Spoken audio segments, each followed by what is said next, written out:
Hey guys, welcome back to my channel. For this video, I will be explaining the concept behind the bearings and how to draw a bearing from one point to another or from one object to another, how to identify the different angle properties that can be found or that can be used to help you when answering a question. For example, the direction of one point from one point to another and so forth. So let's get right into it. So here I have some notes for you. So I'll do less writing in this video. So we know the bearing is the position of an object relative to another point. So they'll normally say the bearing of A from B, and so it's between 2 points. All right, so the next thing we need to know is that the bearing is measured in a clockwise direction from the north line, that's from one object to another. So here you see me having a north line here, and we know the north line comes from the concept of the cardinal points, where you'll see this on the next slide, where you have the north, south, east, west, the cardinal point. And we know when you're going across on the horizontal plane, you're gonna spell the word we. So please don't get this part in misinterpreted. All right. So it's always from the north line in the clockwise direction. And when I say clockwise, I mean all the time. Okay. The next thing we need to know that bearings are given in 3 digits. So if you have 45 degrees, you will have 045, 90, 090. You know, 180 is already 3 digits, and 270 is already 3 digits. So these are a few things you need to know. Remember, clockwise, just think about the clock hand moving and you know which direction that is going. All right, guys, we need to consider the cardinal points, as I showed you earlier: north, south, east, west.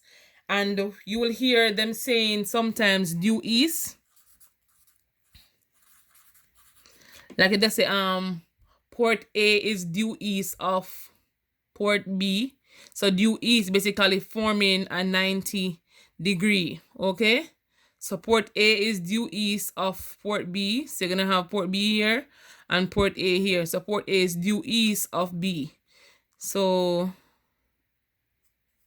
B, A. So port A is due east of B. So, you know, due east basically means a 90 degree right there. And if you think about this cardinal point, guys, helps us in giving the direction. All right. So we know that we have 0 starting with. So we're going to have 0, 0. Then for east, it's going to be 0, 90. Then for south, it's going to be 180. For west, it's going to be 270. And back to the north line, is going to be 360 degrees.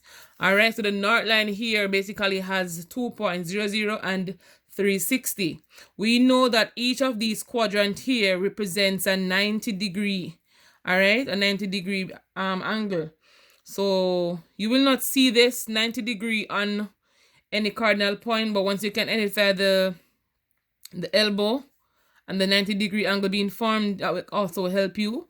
And you know that between the cardinal points, you will have halfway between them. So if all this is 90, halfway will be 45, 45. Okay, and that goes to all 4 quadrants. Then you'll have like northeast here. Then you'll have southeast. Then you'll have southwest. Then you'll have northwest. Not west north, not west south. It's going to be northwest, southwest, northeast, southeast. All right, so these are things we need to know when it comes on to the cardinal points. So one question the students always have a struggle with is how to tell where you're starting from. So I have an example right here. So the bearing of M from N is 80 degrees. All right, or 080 degrees, how you want to call that.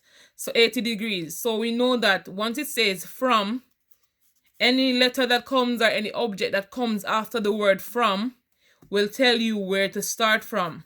So it says from N. So N here is our starting point. Okay, guys, we need to understand that. So N is our starting point. And once you observe your starting point, you are going to construct a small cardinal point, or just the north line, just indicating that here will be your starting point. As we mentioned earlier, we always start from the north line from one object to another. Okay, so 80 here will be between 0, 0, and the 0, 90. Okay, so 80 will be like somewhere here. And mine is not drawn to scale, so please don't penalize me. So from N, M is 80 degrees. So from the north line going this direction, 80 degree will be somewhere here. Okay, and this is our point M. So the bearing of M from N, so from N, we're moving clockwise, and that should be 80 degrees. And that's how you draw a simple one like this. I hope you're understanding so far. All right, guys. So I also have a few other things that we need to know.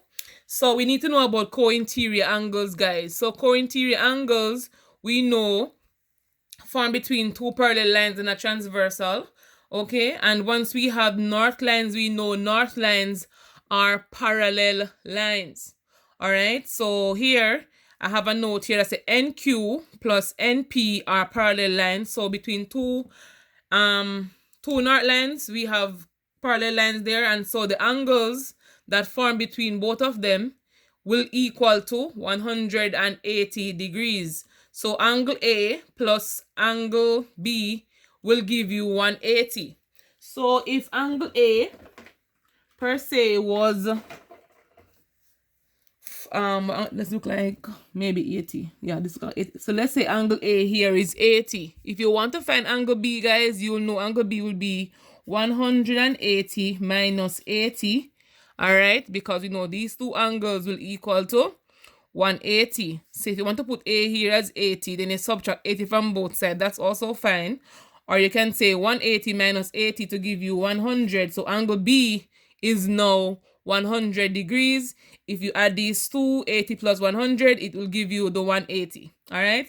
So we say they're cointerior angles because they form between two north lines.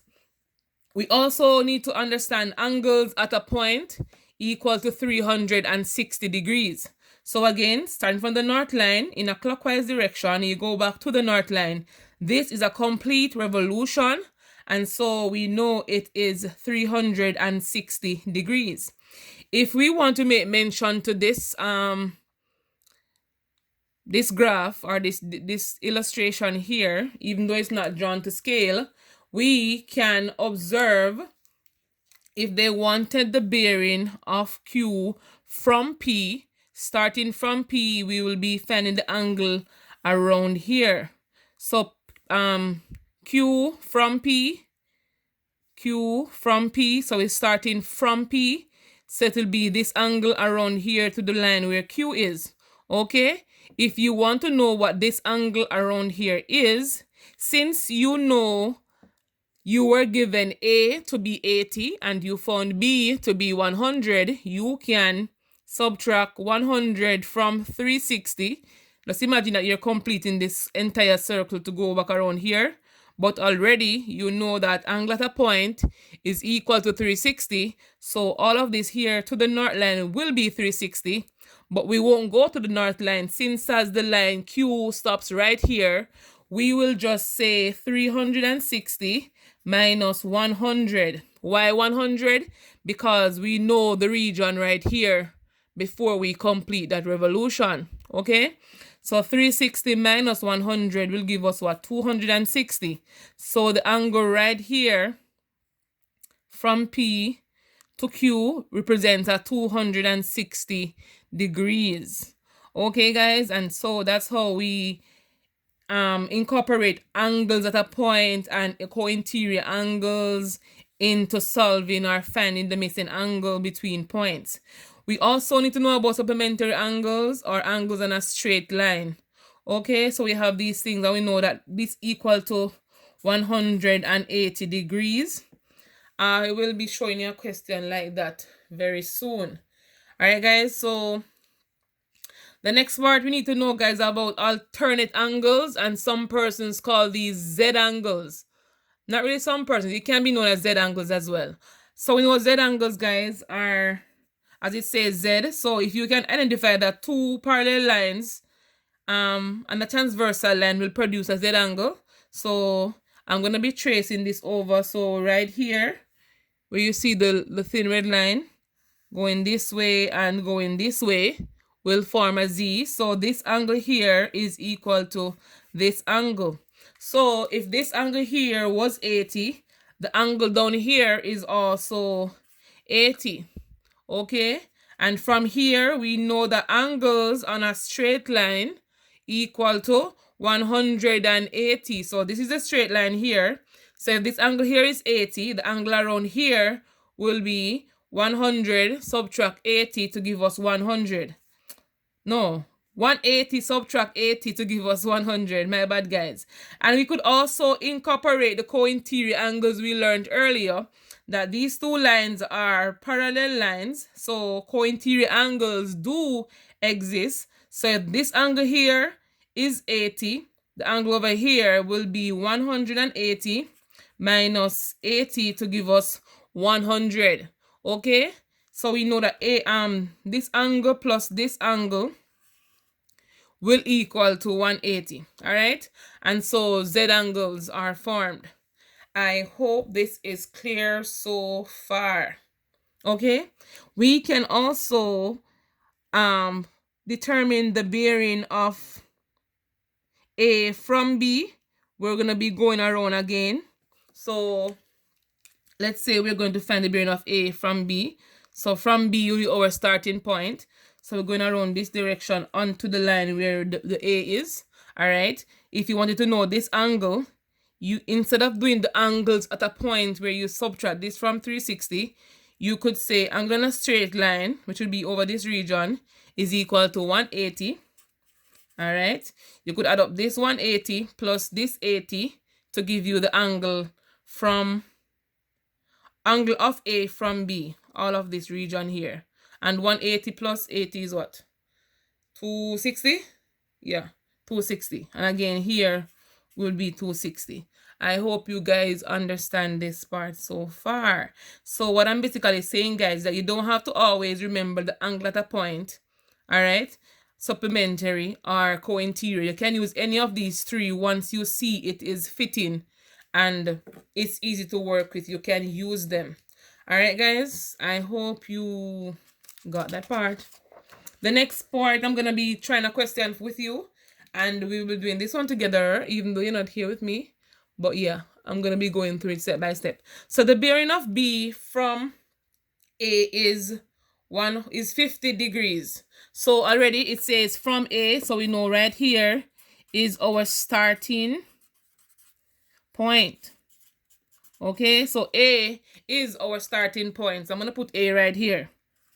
I already drew the cardinal point thingy. Yeah, guys, so this is our point A. That's our north line. So they say 50 degrees. You know, 50 will have to be in the first quadrant because that's less than 90. So I can put my 90 here if I want to. And 50 will be somewhere up here. So from the north line to this line will be our 50 degrees. And so we can put the 50 degrees in it and put the point B. All right, so that's a pretty simple one. Okay. Then they say the bearing of Q from P is 180. From P also tells us where to start. So we start from P. So we're going to label this point here P. Okay. Label our north line as N, or you want to say north, up to you. Then we find our 180. If you want to, you can go ahead and label the cardinal points. So 0, 90, 180, 270, 360. Then we find 180 from the north line. So from P, we're going to go right around to the point of 180. So Q is down here. And so all of this region here represents the 180 degrees. And that's our bearing of Q from P. All right.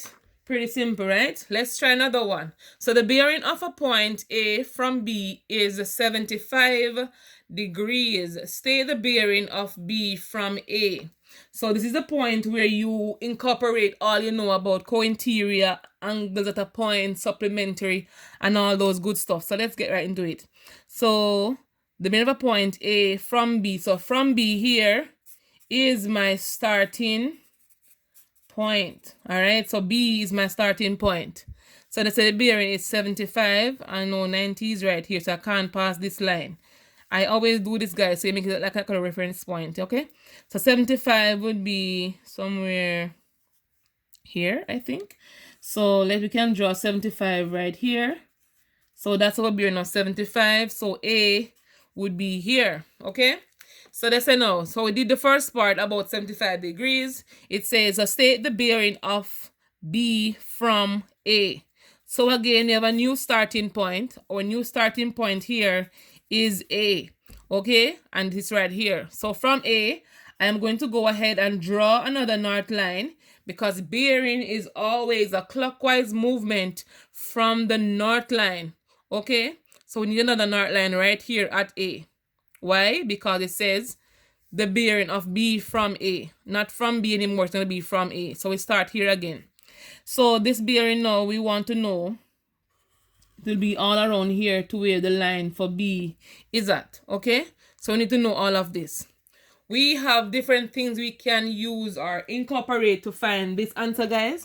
We can identify that the cointerior angles exist. So we can say that this angle plus this angle should give us 180. So if here says 75, we can say 180 minus 75. Darn it, this marker is not working. Will give us 105. Yeah, 105 degrees. So right here, guys, is 105. Okay, we can also say angle at a point equal 360. So from the north line, go back to the north line, should give us 360. But since we know this part here, we can say 360 minus 105 to give us what? That would be 200, and that would be 55. So yeah, 255 degrees.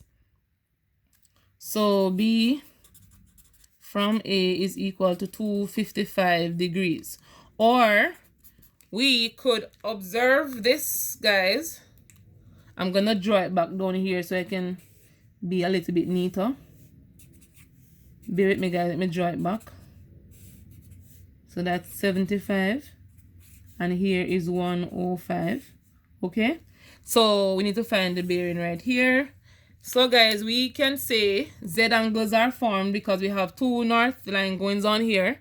And we can extend this line so we can see the Z angles being formed. So this angle here would be the Z angle region, okay? So this angle should be equal to this angle here. So if here is 75, down here is also 75. I hope you all are understanding this. Then we know here, so we know angle in a straight line equal to 180. So all of this region here is 180. So we can say 75 plus 180 should give us the same 255. Is equal to 255 degrees. So guys, another way we can do it is like this. I hope it was clear for you. Thank you very much for watching, guys. Remember to like, share, comment, subscribe. Tell a friend about me. Let them come and learn something. If you like what I just explained, leave a comment below, guys, and let me know if it made any sense to you, or if I added any clarification if you had a misconception. Okay, guys, I'll see you on my next video.